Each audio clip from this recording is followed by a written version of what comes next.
Hi guys, welcome to my new channel Bhojpuri information. आप लोगों का स्वागत है।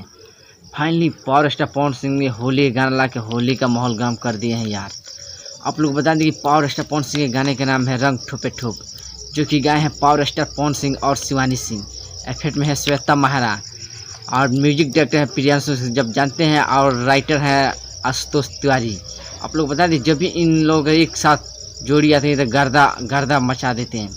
बहुत से लोग कह रहे हैं कि गाना नहीं चलेगा यार, पर हमको विश्वास है कि गाना पूरा बजने वाला है।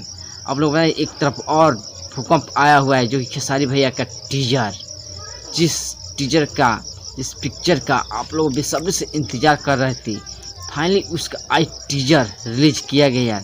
गजब का टीजर है। उससे पहले बता दूँ, मैं टीजर नाम धरने से पहले मैं बता दूँ आप लोगों को कि अभी तक मैं चैनल सब्सक्राइब नहीं किया तो प्लीज़ मेरे चैनल सब्सक्राइब कर दीजिए और मेरी वीडियो को लाइक कर दीजिए।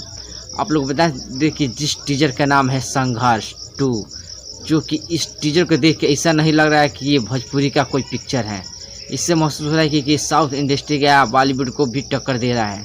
आप लोग बता दें कि अगर टीजर आप देखना चाहते हैं तो world record music entertainment Bhojpuri पर यह टीजर आप लोगों को देखने को मिलेगा, जो कि बहुत झक्कास आप लोगों को टीजर इसमें थोड़ा सीन दिखाया गया है। अगर आप लोगों को मेरे वीडियो पसंद आया हो तो प्लीज़ वीडियो को लाइक कर दीजिएगा और मेरे चैनल सब्सक्राइब कर दीजिएगा। तब तक हम मिलते हैं नेक्स्ट वीडियो में।